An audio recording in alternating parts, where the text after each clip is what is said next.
I'm Marion Kahn, and I'm a third-generation Rotarian. I'm Vic Fleming, and I'm a second-generation Rotarian. We think we met in Rotary, right? We think we met in Rotary.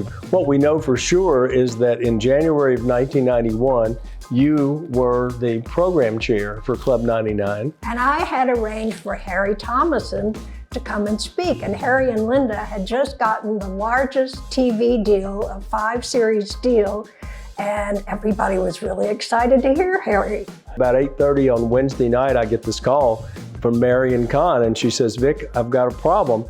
She said, Harry Thomason, who's supposed to be our speaker tomorrow, has the flu and is not going to be able to speak, and... Would you be able to take that on? So I said, sure, I'll give that a shot. And he knocked it out of the park. They got to hear the best speaker, they got to hear Vic. Late 2020, I think her kids had tickets that came in front of me in traffic court. Just one.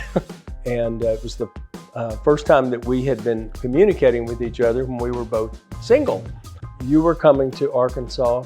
For the triplets' birthday. I have triplet grandchildren who live in Stuttgart. So I said, well, if you have time, we could get together for coffee or a meal. So I said, let me see if I can change the reservation. So she changed her reservation to a 5 o'clock flight, and we had lunch on January 20th of 2021. The next thing I know, we were involved in a long-distance, long-term relationship. In 2007, I moved to Steamboat Springs. I stayed and got to take care of my father, that you all know, Alfred Kahn, for 6 years. And then I stayed after that. And became an artist, a darn good one too.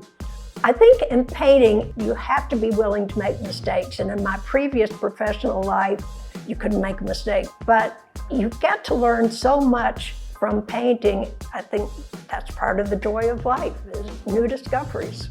It's been so rewarding.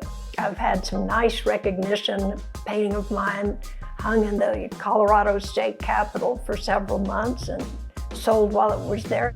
2 years in a row, she was voted the #2 local artist in Steamboat Springs. I have fun making crossword puzzles and playing guitar, writing songs.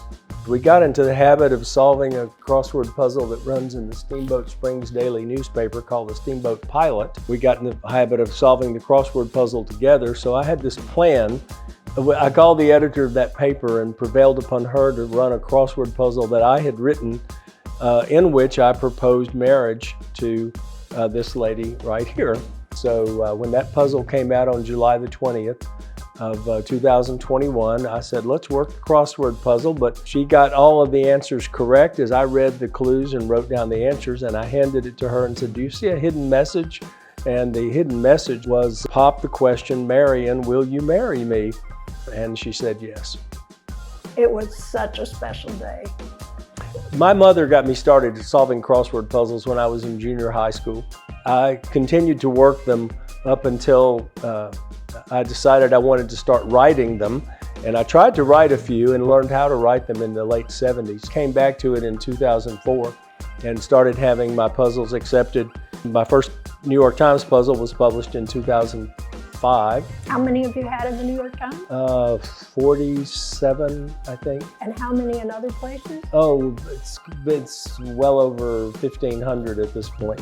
I've always written lyrics and poetry, so I learned how to play the guitar, and specifically to try to get these songs out of my psyche.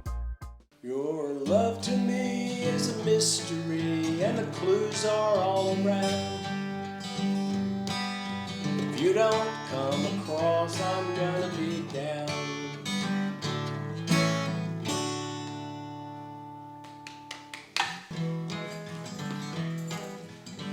I had a case just the other day, and I heard somebody say, I want to throw my mercy on the court. I said, throw a lot, we're a little bit short. That's how judges get confused. The most fun that we really have is just being together. This man makes me laugh so hard, and he's not trying to be funny, he's just funny. So actually having fun is just being together. Well, I don't know if Rotary had anything to do with it, but I can tell you all, you'll never meet a finer man than Vic Fleming. Wow. Well, I feel the same about you. Thank you, sweetie.